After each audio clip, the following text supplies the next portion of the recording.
สำหรับลูกค้าต่างแขวงอยากได้ผ้าเสื้ออย่างพาราปุ่นตัวเม็ด80คูณ2เม็ดตัวราคา 1,499 บาทแมน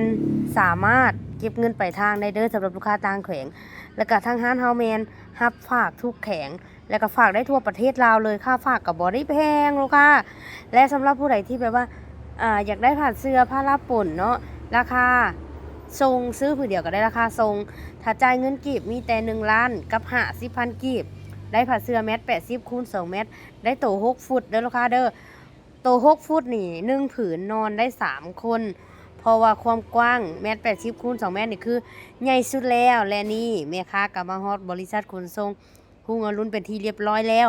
ค่าฝากถูกแฮงเด้อลูกค้าเด้อสำหรับลูกค้าอยากสั่งผ้าเสื้อกับทางห้างดังกินนั้นต่างเมืองมีแต่